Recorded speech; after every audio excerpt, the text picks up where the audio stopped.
Bonjour et bienvenue dans ce nouvel épisode de notre podcast 2 minutes pour parler de saison 3.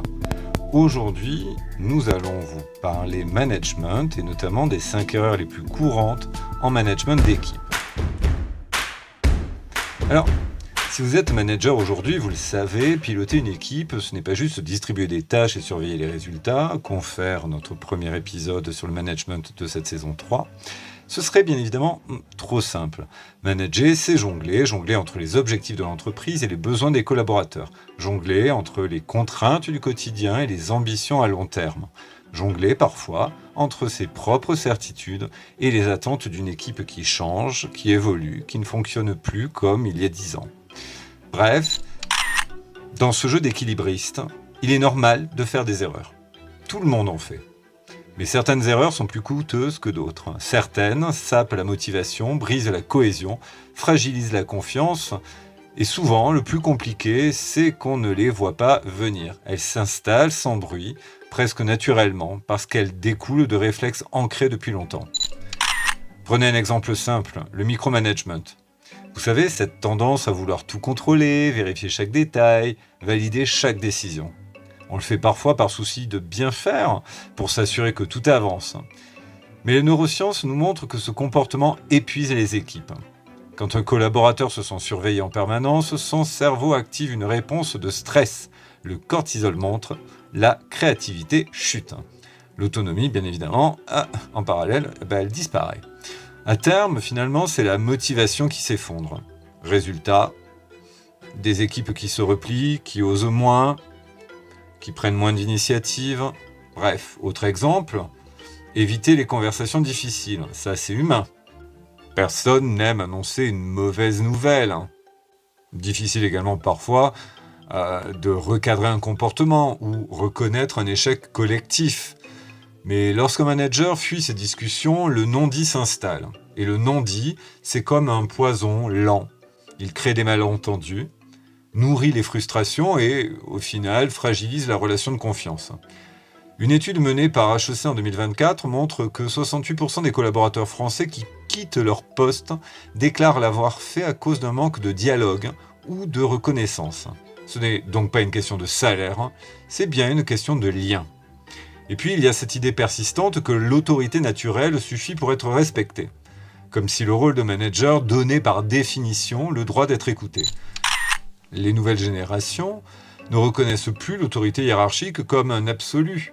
Elles attendent du sens, de la cohérence, de la transparence. Si ces attentes ne sont pas satisfaites, elles décrochent. Résultat, un taux de turnover 2 fois plus élevé que dans les générations précédentes. Et ça, c'est pas moi qui le dis, c'est une étude publiée par Deloitte.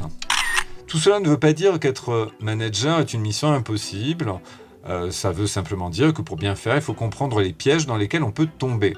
Dans cet épisode, nous allons explorer ensemble les 5 erreurs les plus courantes en management d'équipe, celles qui reviennent partout, quel que soit le secteur, la taille de l'entreprise ou le profil des collaborateurs. On va décortiquer ces erreurs, comprendre pourquoi elles sont si fréquentes, voir comment elles affectent les équipes et surtout, voir comment les éviter. Parce qu'au fond, le but n'est pas de devenir un manager parfait, ça, soyons clairs, ça n'existe pas. Le but, c'est de devenir un manager conscient de ses pratiques, de son impact, des leviers qui permettent de créer une vraie dynamique collective. Et ça commence par regarder ses erreurs en face, sans culpabiliser, mais avec l'envie de progresser. Maintenant, on va passer à la loupe des chiffres qui parlent d'eux-mêmes, des données récentes, des études fiables et des tendances actuelles qui montrent à quel point ces 5 erreurs pèsent sur la performance et l'engagement des équipes. Et vous allez voir, certaines vont peut-être vous surprendre. Alors, commençons par un constat qui fait froid dans le dos. En 2024, selon Deloitte, 48% des managers avouent être en situation de burn-out. Et fait plus alarmant encore, 48% des collaborateurs eux-mêmes se disent épuisés par le travail. Quand plus d'un salarié sur 2 est usé, on comprend pourquoi la motivation s'épuise, voire s'égare. Et l'impact ne s'arrête pas là. Le climat de stress généralisé alimente ce que l'on appelle le quiet quitting, donc ces collaborateurs qui font le minimum, sans trop d'enthousiasme, sans engagement réel, En 2023, ce phénomène concernait déjà 59% de la main-d'œuvre mondiale. Le silence devient performance en berne. Mais il y a un groupe encore plus sensible à ces manquements dans le management, la génération Z et les millennials. Selon Deloitte, seulement 6% des générations Z considèrent atteindre un poste de leadership comme prioritaire. Ce qui les motive vraiment, donc c'est pas le poste, c'est l'apprentissage et l'équilibre entre vie personnelle et vie professionnelle en intégrant la recherche de sens.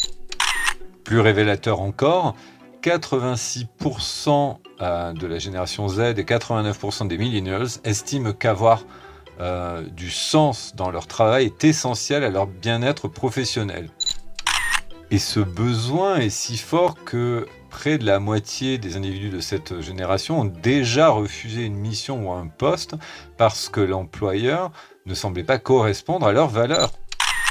Donc, dans ce contexte, imaginez ce que provoque une erreur de management. Non dit, micro-contrôle, autorité mal calibrée, absence de reconnaissance.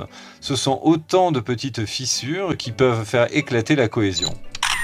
Les chiffres nous disent clairement ceci.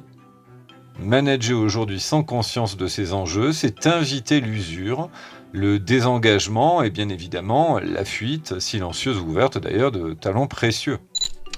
Alors ces chiffres, bien compris, montrent aussi les leviers sur lesquels agir immédiatement. Alors lorsqu'on parle d'erreurs de management, on pourrait croire qu'il s'agit de fautes monumentales, de décisions catastrophiques qui bouleversent des organisations entières. La vérité, c'est tout l'inverse. Les erreurs les plus destructrices sont souvent invisibles.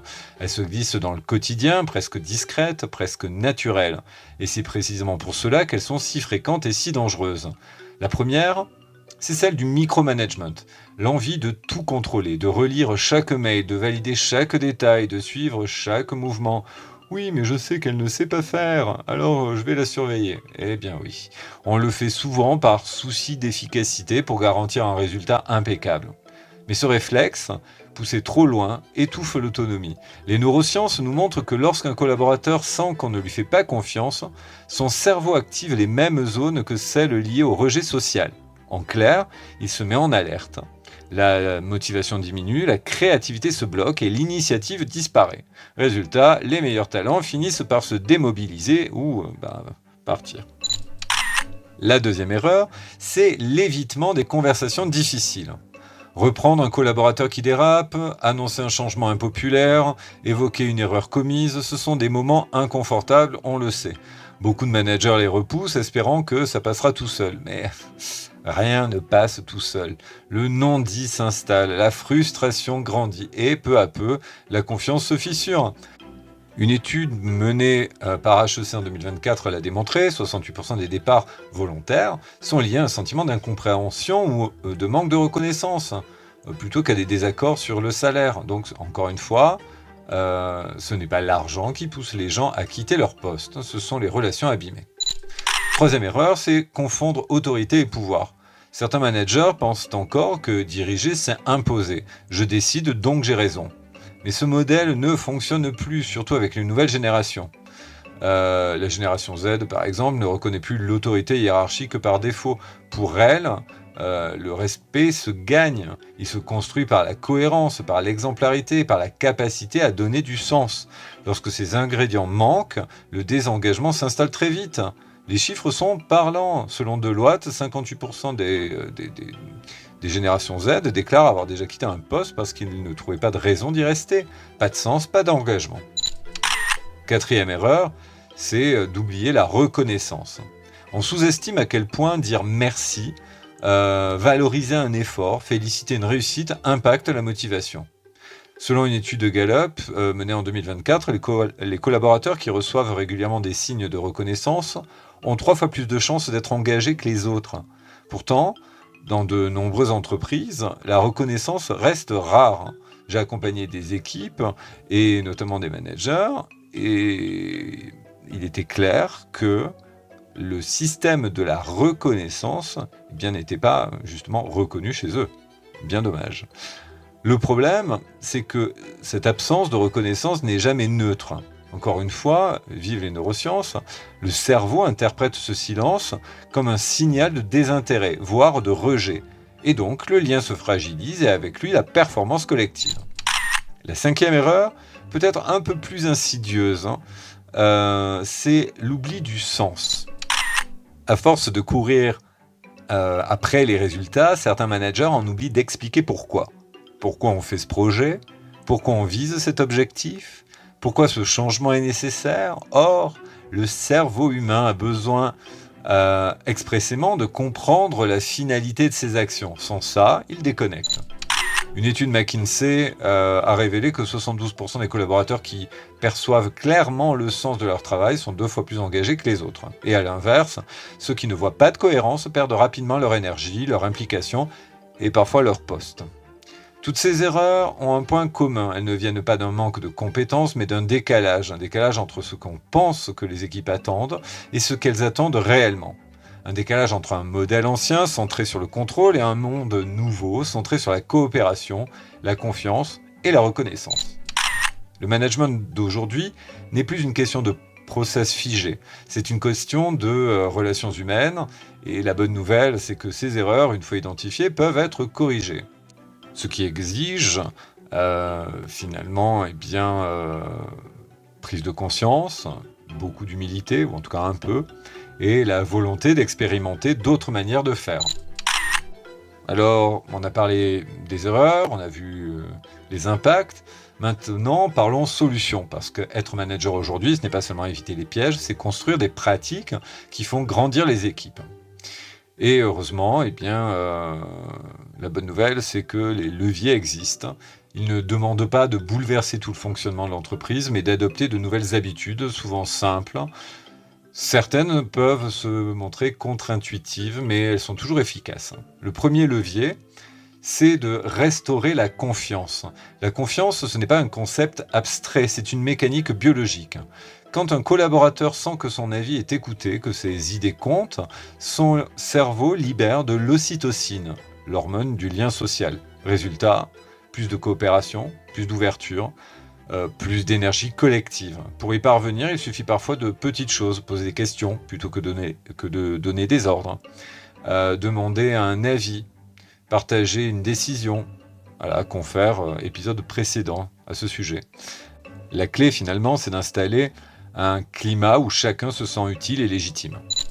Deuxième levier, créer de la sécurité psychologique. J'en parlais dans l'épisode précédent. Amy Edmondson, chercheuse à Harvard, l'a démontré. Les équipes les plus performantes ne sont pas celles qui évitent les erreurs, mais celles où les erreurs peuvent être dites, analysées et corrigées sans peur. Cette sécurité libère l'activité du cortex préfrontal, la zone du raisonnement, de l'innovation et la prise de décision. Alors, comment la cultiver ?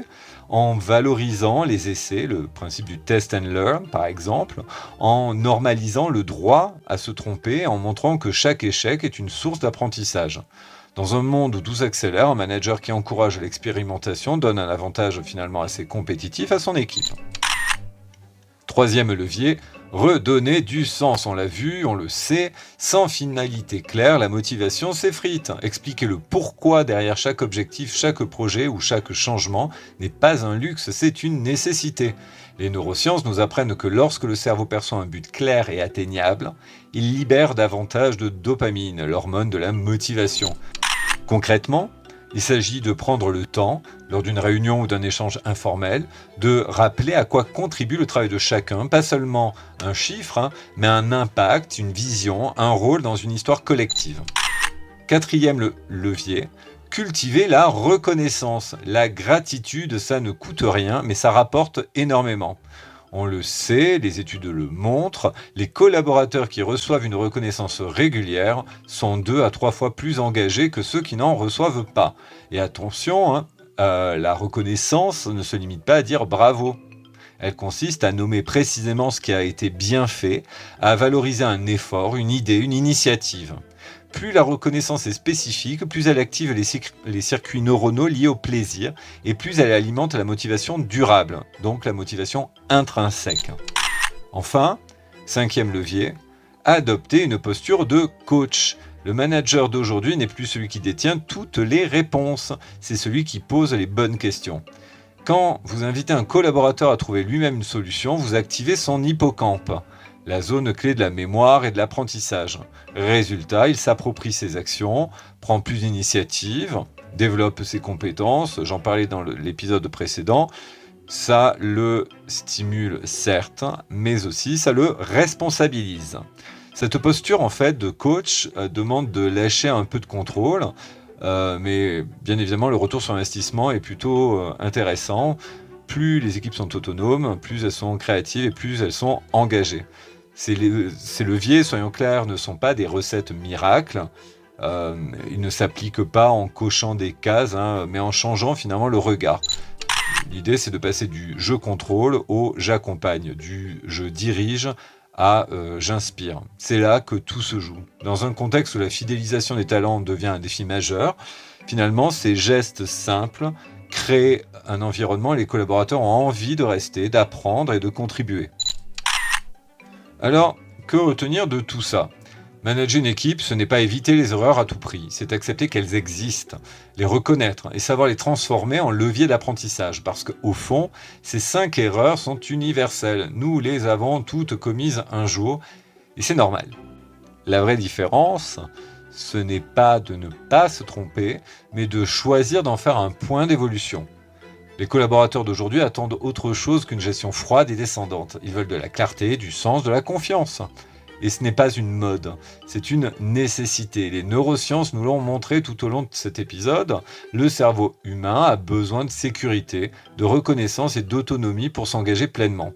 En cultivant ces leviers, vous changez la dynamique de votre équipe et ses résultats. Alors mon conseil, finalement, il tient en une phrase. Choisissez un seul geste, un seul changement et mettez-le en place dès cette semaine. Peut-être remercier un collaborateur pour son effort, expliquer le sens d'un projet, ou poser une question au lieu de donner un ordre ou une consigne. Ce sont ces micro-transformations qui créent peu à peu une culture différente. Et pour aller plus loin, je vous donne rendez-vous dans le prochain épisode de notre podcast. On va parler d'un sujet qui divise, le management bienveillant. Est-ce un simple effet de mode ou une réelle nécessité pour engager et fidéliser les équipes ? Alors vous allez voir, les résultats des dernières études sont assez surprenantes et pourraient bien changer votre façon de manager. Allez, je vous dis à très bientôt pour notre nouvel épisode de notre podcast 2 minutes pour parler de saison 3. Allez, ciao ciao!